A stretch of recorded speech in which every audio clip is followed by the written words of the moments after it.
Hola, yo soy Natalia Cabrera Parada y esto es Aquí América, el magazine de France 24 para revisar en profundidad todas las noticias y las historias de nuestro continente. Y esto es lo que vamos a ver hoy. Mientras continúa la carrera de Donald Trump por la nominación republicana a las elecciones presidenciales de noviembre, se convirtió en el primer expresidente que será procesado penalmente. El 25 de marzo inicia en Manhattan el juicio en su contra por falsificar los documentos comerciales con los que legalizó los pagos a la actriz de cine para adultos Stormy Daniels para silenciar la relación que mantuvieron. Y fue condenado además a pagar $355 millones por inflar el valor de sus propiedades en un juicio civil en Nueva York. Y en medio del repunte de violencia en el estado mexicano de Guerrero, donde operan alrededor de 40 grupos criminales, 4 obispos católicos asumen responsabilidades del Estado y proponen una tregua a los jefes de las principales bandas delincuenciales, solo para obtener un rechazo.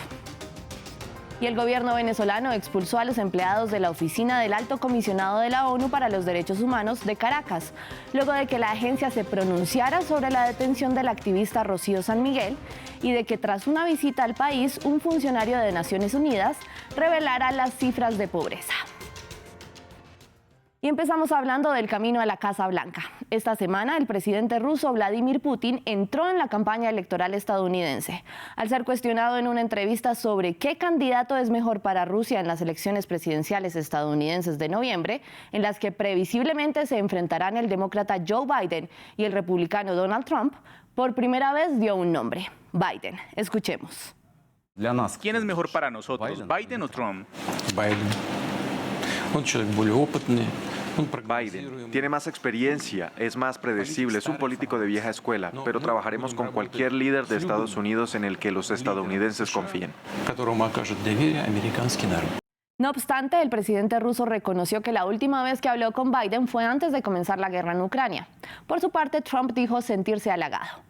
Entre tanto, el exmandatario continúa su campaña por la nominación republicana entre los tribunales y la tribuna pública. Esta semana se convirtió en el primer expresidente procesado penalmente. El 25 de marzo inicia el juicio en su contra por el caso de Stormy Daniels, que es el caso por el pago realizado a la actriz de cine para adultos para que mantuviera en silencio una relación que sostuvieron, y que en realidad no es por el pago en sí, sino por falsificación de documentos comerciales, ya que a la hora de legalizar el dinero entregado a su abogado Michael Cohen, no se presentó como tal.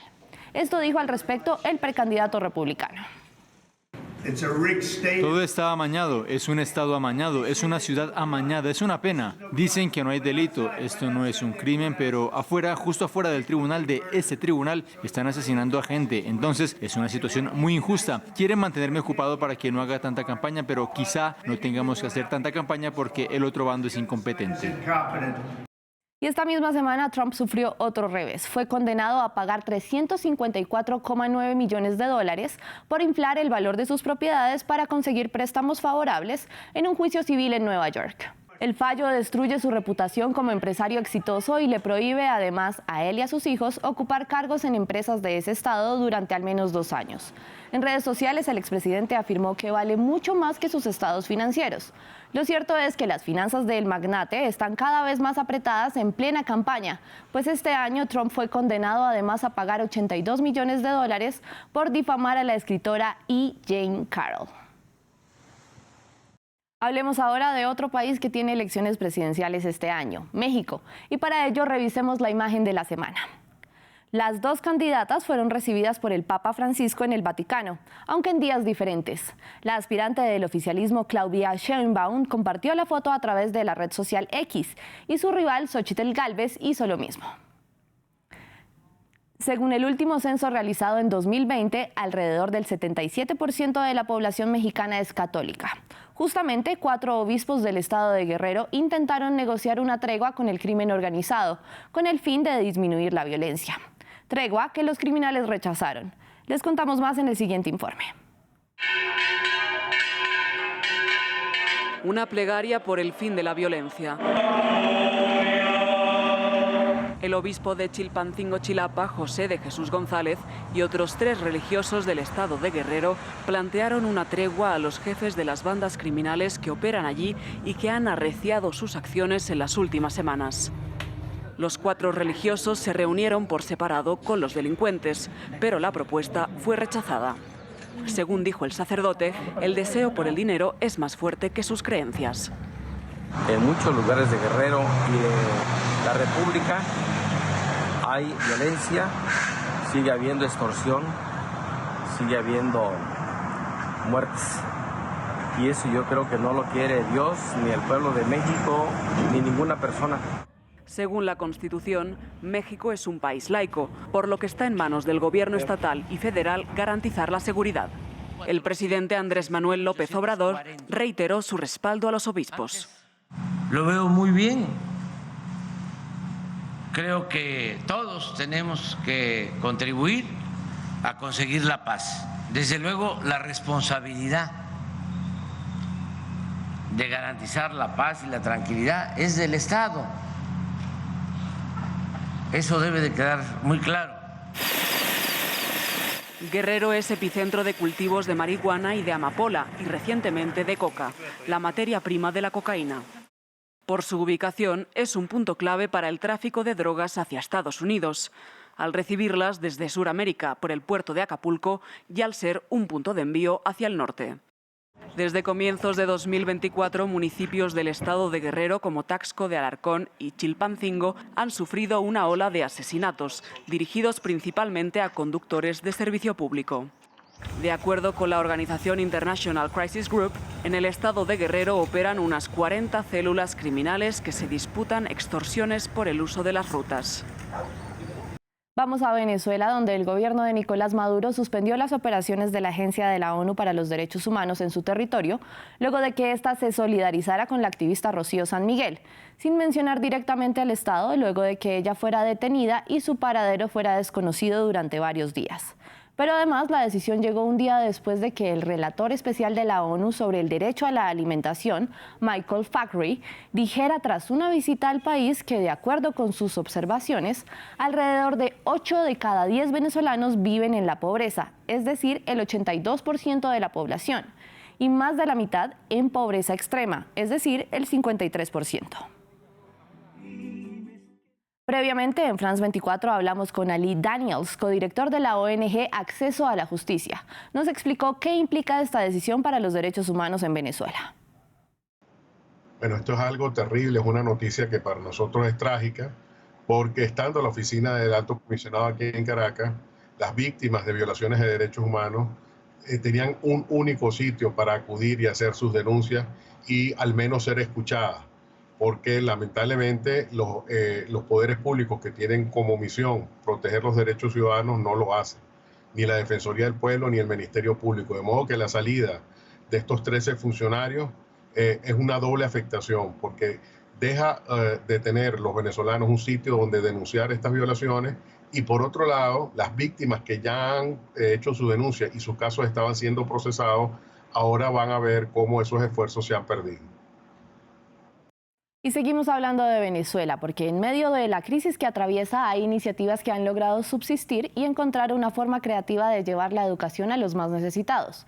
Una de ellas es la Orquesta de Papel, cuyos instrumentos son hechos con material reciclable para que niños de escasos recursos puedan tener un acercamiento a una carrera musical.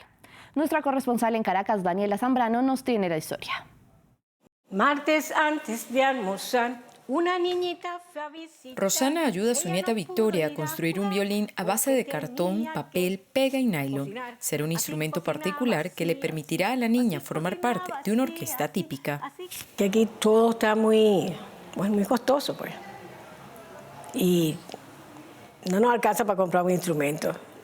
Pero yo pienso que haciéndolo así, con material reciclable, yo creo que, ¿será que se puede oír la música? Me gustaría. Victoria formará parte de la Orquesta de Papel, donde niños de entre 3 y 6 años reciben clases de iniciación musical utilizando instrumentos hechos a mano y emulando los sonidos con la voz. Muchos provienen de zonas populares y entornos difíciles, como Valeria. Su madre fue víctima de violencia doméstica y hace 2 años falleció. Su tía Raiza la animó a participar para alejarla de ese entorno. Tratar de que esa historia se les quite de su mente para seguir avanzando con amor, con sacrificio. La iniciativa es de la profesora Josbel Puche, quien encontró en los instrumentos de papel una forma creativa de despertar el interés en los niños por la música, especialmente en aquellos que por falta de recursos difícilmente podrían acceder a una orquesta.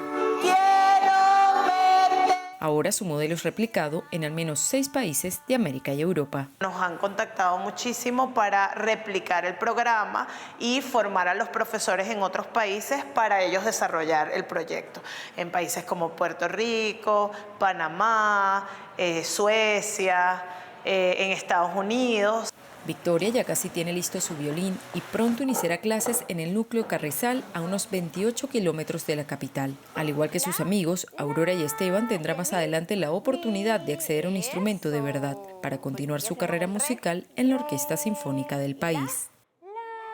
El 14 de febrero se celebró el Día de San Valentín, el de los enamorados.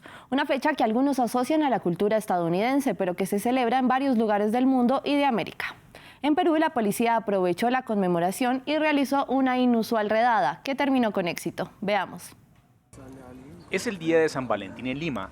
Un oso de peluche gigante se arrodilla, pero no lleva un anillo, sino un par de esposas. Como el caballo de Troya, la policía de Perú utilizó esta fecha romántica para llevar a sus objetivos dentro de la vivienda, donde rápidamente encuentran pasta de cocaína. Una madre y su hija fueron arrestadas por posesión y distribución. Se le conmina o se le persuade a la romántica haciendo ver que le habíamos llevado un regalo de un admirador secreto. Es un allanamiento de cerraje. No es la primera vez que la policía realiza un truco relacionado con las fechas especiales. En diciembre se vistieron de Santa Claus y de los Avengers en Halloween, a medida que luchan para combatir la creciente ola de crímenes vinculados al narcotráfico en la nación suramericana. De acuerdo con la ONU, Perú es el segundo productor de hoja de coca y de cocaína, solo superado por Colombia. Las autoridades peruanas aseguran que las áreas cultivadas con coca alcanzaron un récord en 2002 con 95.000 hectáreas. El país produce alrededor de 400 toneladas de cocaína por año, que en su mayoría son enviadas a Estados Unidos y Europa. Y nos vamos a quedar en Perú para ver otra imagen curiosa que deja la celebración de San Valentín.